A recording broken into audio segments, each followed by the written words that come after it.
大家好，我係主持人仲希 BB， 多謝大家收睇我嘅頻道。今日我同大家分享嘅係再化身、輪迴、轉世。如果大家中意我嘅頻道，記得喺影片下邊撳個訂閱掣同關注我嘅頻道。仲有撳埋全部個啷啷掣，咁一有新片嘅時候就會立即通知大家。而睇完條片，記得點讚鼓勵我做下一條片，同分享出去，俾更加多人學習。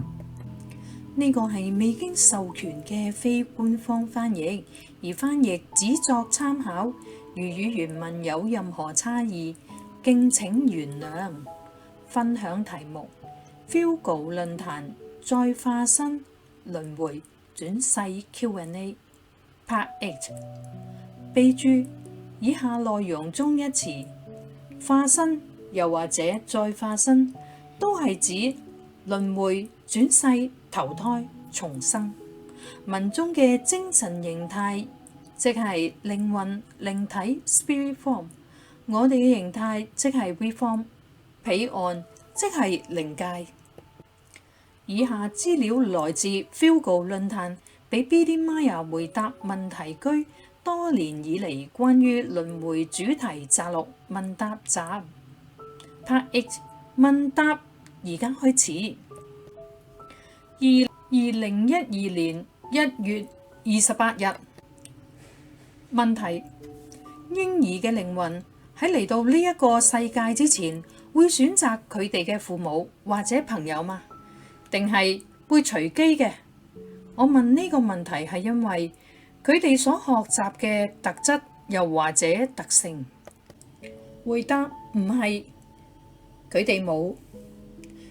佢並唔係人類所理解嘅隨機，佢係一種因果預定，透過創造法則對因果法則嘅應用。呢個同受精創造原理相同，即係因果預定。2012年1月28日。問題：我哋點樣知道輪迴真係存在？我仍然好難去理解我哋為乜嘢會喺呢一度，一定仲有其他嘅原因。我哋係咪漏咗一啲重要嘅事情呢？回答：如果冇靈魂嘅輪迴同埋不斷進化嘅整體意識區塊，為每一個新生命創造一個新嘅意識區塊，地球或者其他星球就只會由嗰啲冇高知識嘅白痴去居住，冇辦法成就任何事物，冇進步，冇知識，冇智慧等等。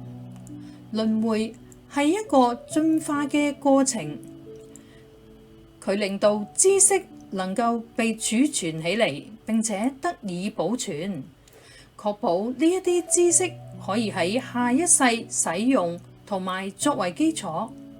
呢一方面亦都令到人類能夠進化出同意識相關嘅知識。2012年3月26日。問題：我對於高度發達嘅人類過渡到高級理事會嘅想法係，過渡發生喺肉體死亡之後，靈魂同佢嘅整體意識區塊以及精細元素嘅身體轉移到高級理事會嘅層次。喺嗰度，佢保持住越嚟越精細嘅形式，直到進入 Arahant Adesada 嘅層次。你能唔能夠就呢一方面說明一下？討論細節係冇意義嘅，因為無論點樣你都冇辦法利用佢。重要嘅係點樣將生命嘅價值實踐喺自己嘅生命中。從物質世界通過高級理事會嘅層次去到 Arahant Adesada 嘅過渡過程，可以話係一種自動化嘅過程。根據一個人以及佢嘅後代人格嘅努力同埋智慧等，進入高級理事會嘅過程需要4000萬至到6000萬年，以6000萬年計算，轉世為人類平均需要1800萬年。而喺 Jenseitsbereich 另一個世界則需要4200萬年。2012年10月28日，問題：我有一個年僅18歲嘅仔，喺溝通方面有特殊嘅需要，佢覺得自己好聰明，亦都帶領我哋尋找到你嘅靈性教導。冇更好嘅形容詞，佢覺得自己好似個老靈魂。而有人話俾我知，有特殊需要嘅兒童嘅靈體係啱啱開始學習階段嘅年輕靈魂。請你幫我了解一下，有特殊需要嘅兒童嘅靈體係咪唔同，以及有乜嘢唔同呢？回答：地球上已經冇新嘅靈魂或者靈體。你個仔嘅問題同靈魂無關，而係同意識以及心靈有關。CF 備註：大腦機能失調或者其他身體機能失調，亦都可能係原因之一。所有生活喺我哋星球上嘅人都有一個已經轉世多次嘅靈魂。2013年7月27日，問題：我嘅問題係關於 Fuego 論壇上邊嘅交流。喺嗰度，你自己話語言同文化係有關嘅，係靈魂重新進入下一個肉體嘅因素。我想要嘅係一套更明確嘅條件，呢一方面就係我嘅問題。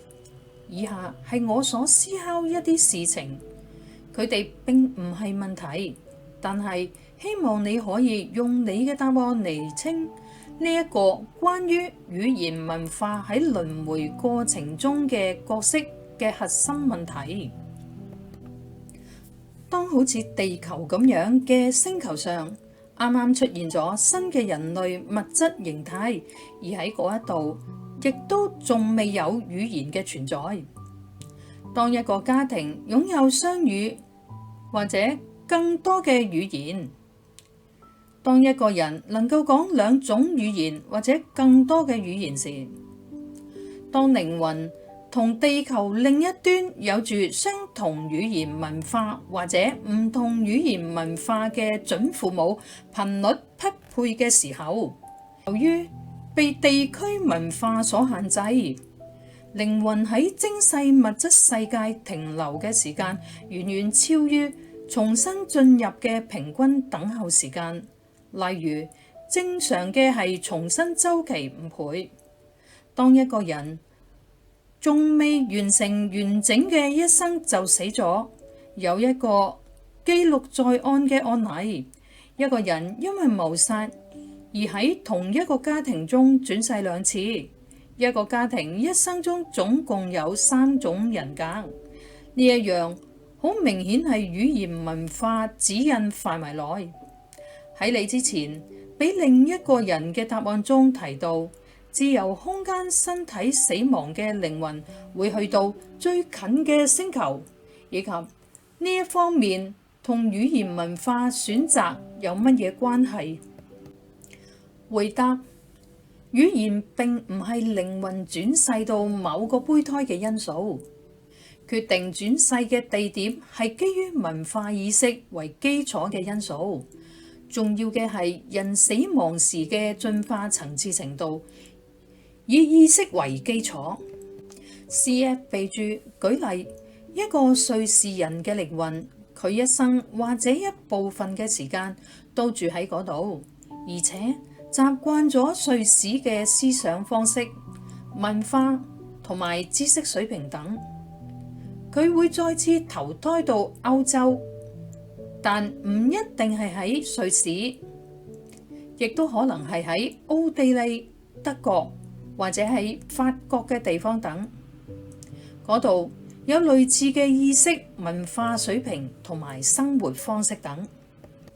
如果一個嚟自阿富汗嘅人移民到瑞士或者德國等嘅國家，並喺嗰度度過佢嘅餘生，習慣咗歐洲中心國家嘅思考方式、傳統文化同埋學習佢哋嘅語言，咁樣呢個人嘅靈魂喺下一次存在時，可能會轉世到歐洲，而唔再係阿富汗、巴基斯坦或者印度等。如果喺瑞士嘅一個移民家庭中，有一個成員只生活喺佢嘅家庭中，唔學習德語或者法語，只係睇佢祖國嘅電視節目，咁呢一個人嘅靈魂就會投胎轉世喺佢祖國或者周邊國家嘅文化裏邊。輪迴轉世 Part X 到此為止，希望影片能夠幫到大家。喺影片完結之前，多謝大家收睇我全條片，下次再見，拜拜。